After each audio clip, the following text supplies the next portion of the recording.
Bonjour Georges Caudron. Bonjour Johan. Merci beaucoup d'avoir accepté de me rencontrer. On va revenir ensemble sur votre carrière de comédien dans le doublage. Avant, est-ce que vous pouvez nous expliquer ce qui vous a donné envie de devenir comédien? Ça a été une évidence. Dès que j'ai mis les pieds sur un plateau de théâtre, sur des planches, j'ai dit c'est là que je veux vivre. Mes parents m'avaient mis dans une très très bonne école, l'école alsacienne, pour ne pas nommer. Et au bout de 6 mois, j'ai dit je vais être acteur. Ils étaient désolés. Désolé. Mon premier professeur dramatique, Pierre Lamy, a rencontré ma mère des années plus tard, lui disant bah, voyez, Madame Caudron, Georges a fait une carrière formidable, il est heureux, il gagne bien sa vie et tout ça. Et ma mère lui a répondu je ne vous pardonnerai jamais. Voilà. Et ça a été une évidence que j'étais fait pour ça. Pour le chant d'abord, la chorale, et puis ensuite le théâtre. Et puis voilà, et maintenant j'ai dépassé un certain âge et je m'amuse toujours autant et c'est toujours aussi agréable. Et je suis entouré de gens absolument géniaux qui sont comme une famille. À quel moment, du coup, dans votre carrière de comédien, le doublage est arrivé? Alors j'ai fait beaucoup les jeunes premiers. J'étais le fils de Jean Piat, j'étais le fils de Poiret, j'étais le fils de plein de gens, de Bernard Blier au théâtre. Et puis à un moment j'étais trop vieux pour faire les fils et trop jeune pour faire les pères. Et une copine m'a dit viens en synchro, parce qu'en synchro on peut jouer des choses. Je suis arrivé un lundi matin, j'en suis pas ressorti. D'accord. Ça a été immédiat. J'ai trouvé un vivier de comédiens merveilleux, gentils, qui m'ont accueilli, mais de façon incroyable.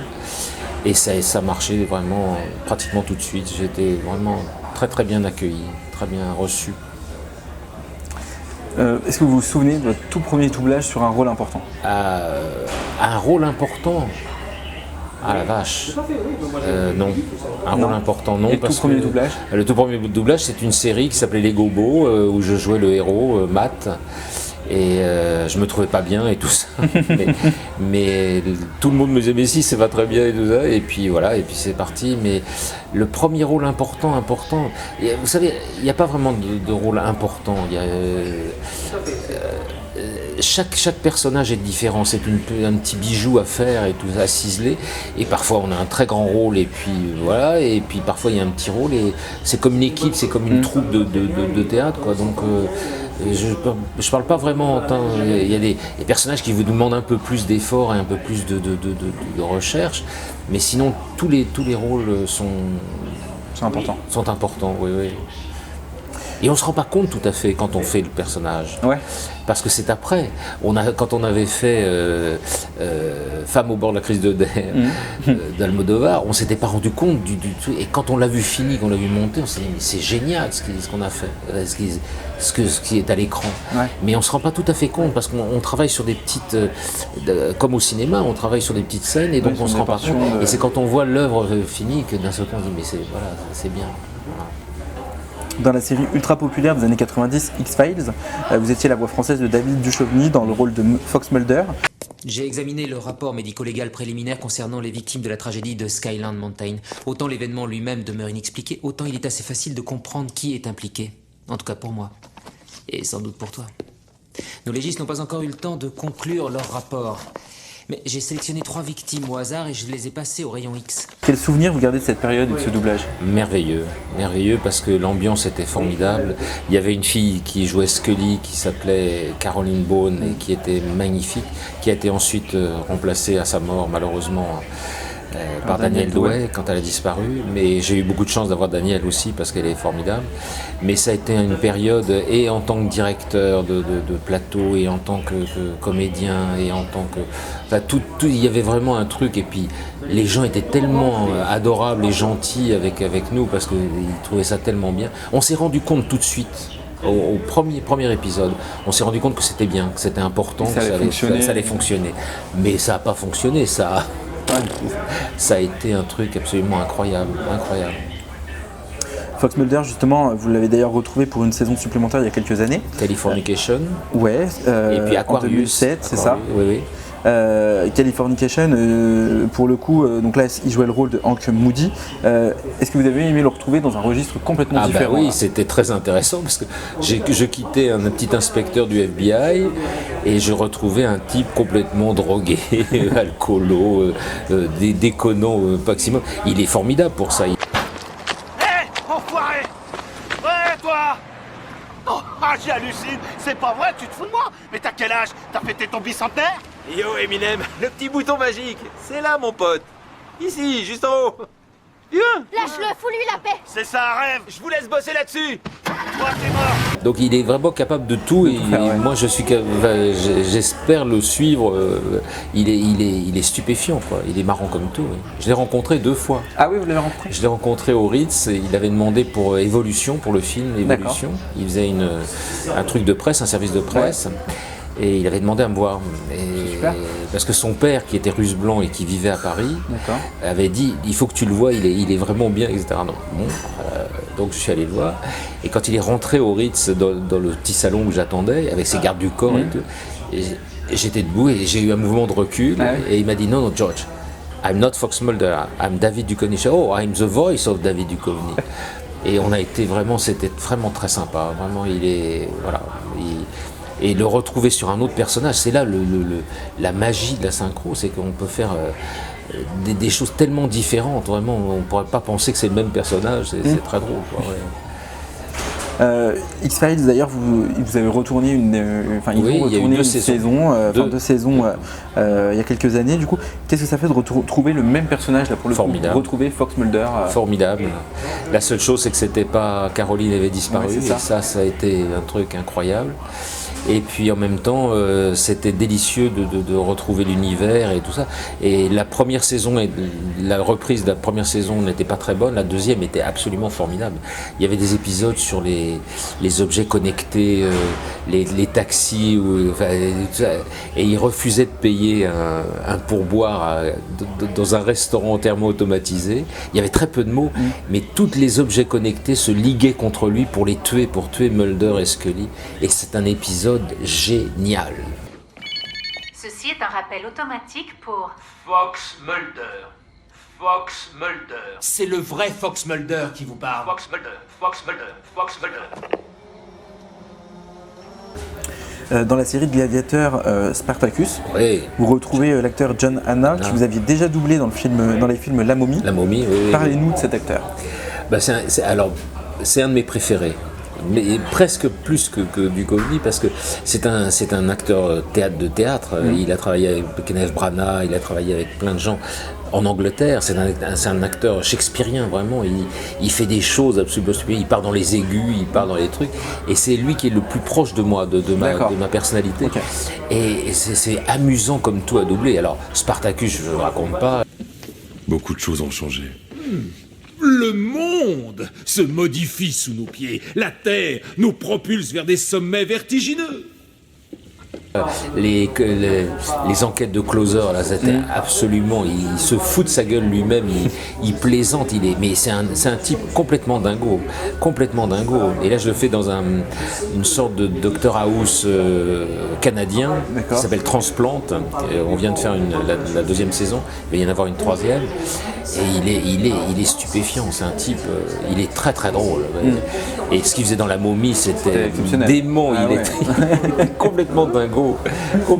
Sur de scène, la doublée, ça doit être. Ah, mais génial, j'adore. Et puis je dois dire que le directeur de plateau m'avait fait confiance, m'avait dit vas-y, lâche-toi, fais quelque chose, parce que il est tellement. Il grimace beaucoup, il fait des choses très. Dans les aigus, il faut créer quelque chose. Faut essayer de l'approcher le plus possible, quoi, avec les mots qu'on a, avec les mots en français.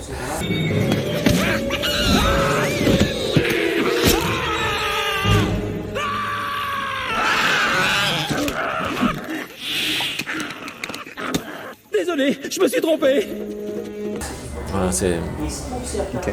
Dans la première saison de la série Desperate Housewives, vous doublez Stephen Culp dans le rôle de Rex Van de Camp. Quel souvenir vous gardez de votre passage sur cette série qui est devenue un vrai phénomène aussi Le pire, c'est que quand la directrice m'a annoncé qu'il mourrait à la fin, que sa femme, que cette salope de Brie Van de Camp le tuait et faisait son lit, etc. J'ai trouvé ça un petit peu... Il s'agit d'un privilège octroyé par la profession du docteur Van de Camp. Qu'est-ce qu'on fait là? Pardon, Rex? Je m'adresse à ma femme. Qu'est-ce qu'on fait là, entouré d'avocats qui divisent nos affaires? Je ne veux pas de ça, moi. Je pensais le vouloir, mais non. On ferait mieux d'en parler entre nous avant qu'il ne soit trop tard. Mais je l'ai fait beaucoup, je l'ai fait dans Jacques, il a fait le président des États-Unis, je l'ai fait dans plein de choses. Stephen Culp, il est très proche de moi parce qu'il est un petit peu policé, c'est le bon père de famille qui peut faire des horreurs. Et ça, c'est magnifique à faire. D'ailleurs, dans Rex, il faisait des trucs, il avait des perversions sexuelles et tout ça, c'était très très drôle à faire. Et j'aime beaucoup ce personnage. C'est vraiment Rex, c'était très amusant à faire. Alors, foulard ou menottes? Comme tu veux. Même si je composais avec le côté obsessionnel compulsif de Brie, il resterait toujours un problème dans notre couple.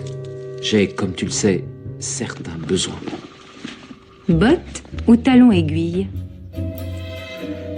Talons aiguilles. Dans la série Marvel, WandaVision. Oui, Paul Bettany. C'est ça, vous doublez Paul Bettany dans le rôle de personnage principal de Vision.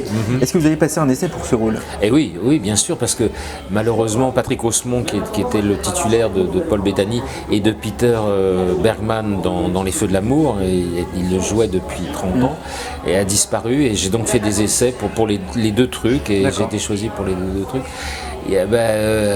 Bettany, il a ce côté un petit peu précieux, un petit peu narcissique, vraiment, j'aime bien. Et puis surtout, pour WandaVision, ce qui était formidable, c'était mon rêve, ça, de faire le mari dans Ma sorcière bien-aimée. Ah oui. Avec les applaudissements et les trucs comme ça. Ça, c'était mon rêve de faire ça. Non, là, sur le calendrier, quelqu'un a dessiné un petit cœur, juste au-dessus de la date du jour. Oh oui, un cœur. Oh, Vision, ne me dis pas que tu as oublié. Oublié? Oh, Wanda, je suis incapable d'oublier. J'ai une mémoire d'éléphant et je n'exagère même pas. En fait, je suis même incapable d'exagérer. Première scène, les premiers épisodes de WandaVision, c'est Ma sorcière bien-aimée, quoi. Ah ouais, c'est ça. J'étais ravi et vraiment, j'ai été nourri à ça. Et donc, je suis rentré là-dedans, mais avec un bonheur et une facilité absolument incroyable, déconcertante. Et est-ce que du coup, vous connaissiez un petit peu le personnage de Marvel? Ah, pas du tout. Pas du tout. Pas du tout. J'ai fait un Marvel, j'avais fait un autre Marvel avec les agents du Shield, avec John Anna, qui faisait un médecin très bizarre. Et j'ai pas tout compris d'ailleurs, parce qu'il y avait des univers parallèles. C'est souvent le cas dans Marvel. Comme on fait des choses au coup par coup. Je ne savais pas quand est-ce qu'il était vrai, quand est-ce qu'il était faux, quand est-ce que tout ça. Mais WandaVision, c'était très intéressant. C'était vraiment, c'est du beau boulot. La série est vraiment géniale. Il a une famille et il n'arrive plus à la voir parce que tu ne le laisses pas la voir. Je te jure que je ne vois même pas de quoi tu parles. Je t'en prie, arrête de me mentir. Ça et tout ce que j'ai fait, c'est pour nous. Alors laisse-moi gérer ça. Qu'est-ce qu'il y a à l'extérieur de Westview? Depuis vos débuts dans le doublage, quel est le film ou la série qui vous tient le plus à cœur? Oh là. C'est difficile comme question.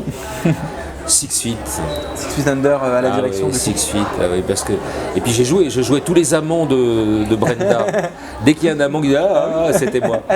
Mais je me suis tellement amusé, c'était tellement jouissif, c'était tellement incroyable. C'est un génie. L'auteur, c'est un génie. C'est formidable. Et il a arrêté au bout de 5 ans. Il a dit à un moment c'est fini, je ne fais plus. Ils ont continué sans lui. Parce qu'on tourne en rond après, voilà, et formidable. Le mec, c'est lui qui avait fait American Beauty, c'était un chef-d'œuvre, un Oscar. Avec quel acteur vous vous sentez le plus à l'aise quand vous êtes derrière la barre? Alors là. Là, actuellement, c'est Peter machin, là, Peter Bergman. Il est. J'ai l'impression de vivre sa vie. Je veux dire, j'ai l'impression il a divorcé, il s'occupe de sa mère. Je me sens à l'aise, c'est incroyable. C'est vraiment, on a l'impression d'être dans une famille, quoi. C'est très drôle. Maintenant, John Anna, c'était formidable aussi. Il était tellement drôle, il me faisait tellement rire et tout ça. Et puis Duchovny, je lui dois tellement. Et je sais pas trop. C'est Duchovny, l'acteur que vous avez le plus doublé? Dans le plus de choses? Non, je crois que c'est Culp plutôt.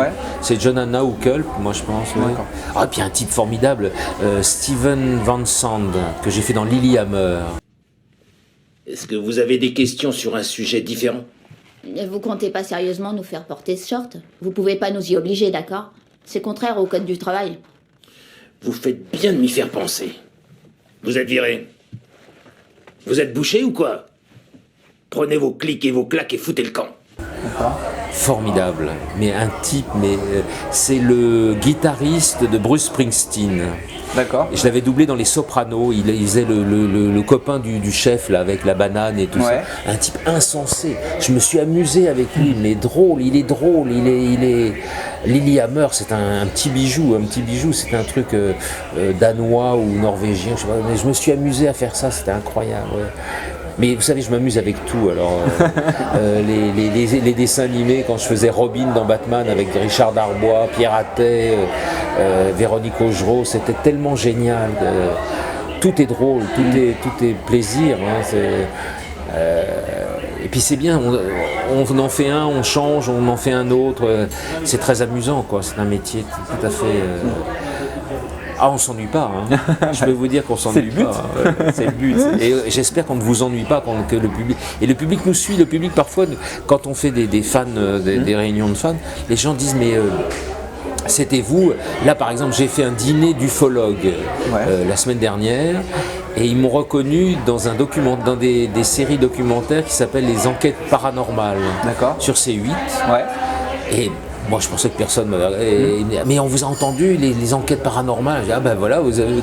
Donc ils suivent quand même, le public suit le travail. Et puis le doublage a de plus en plus d'importance aujourd'hui. Quand c'est bien fait. Et puis avec toutes les plateformes, etc. Bien sûr, on entend des voix, les gens commencent à s'intéresser de plus en plus au doublage. Et du coup, à l'inverse, est-ce qu'il y a un acteur ou un projet, série ou film avec lequel vous avez eu du mal à vous mettre dans le personnage? C'est ce que je disais tout à l'heure avec Laetitia Lefebvre. C'est quand le personnage vous ressemble trop à l'écran. Vraiment, un jour, la directrice de plateau me dit « Georges, viens, c'est pour toi parce que on dirait que c'est toi qui l'as tourné. » Et j'ai eu beaucoup de mal parce qu'il ne jouait pas comme moi, c'était mon physique, c'était moi, mais vraiment un acteur américain incroyable, et il jouait pas comme moi. Et j'ai eu un mal fou, j'ai mouillé la chemise parce que j'avais un mal fou à rentrer dans ce qu'il faisait, je comprenais pas ce qu'il faisait. Parce que c'était moi, il n'était pas comme... Voilà. Ça, c'était perturbant. C'est très perturbant, oui. De se doubler soi-même, on sait faire, parce que moi j'ai fait pas mal de séries pour la télé et tout ça, où on se doublait, mais quand c'est un truc qu'on n'a pas fait et puis que c'est à l'écran, là c'est très très cru, c'est très bizarre, c'est un effet vraiment étrange. Écoutez, merci beaucoup Georges. C'est moi Johan. J'ai été ravi de vous rencontrer et de revenir avec vous sur une partie de votre carrière dans le doublage. Et je suis ravi qu'on parle du métier et des copains parce que là il y en a eu tellement qui ont disparu que vraiment et vraiment des grands, des incroyables. Et on dit personne n'est irremplaçable, mais là ceux-là on va avoir du mal à les remplacer parce qu'ils étaient formidables. Merci encore à vous et merci à Anne Deleuze. Merci, aussi, qui a fait le go-between. C'est ça. Que nous tirait Mulder pour terminer cette interview? La vérité est ailleurs, mais l'accoutumance te guette. Méfie-toi. Merci.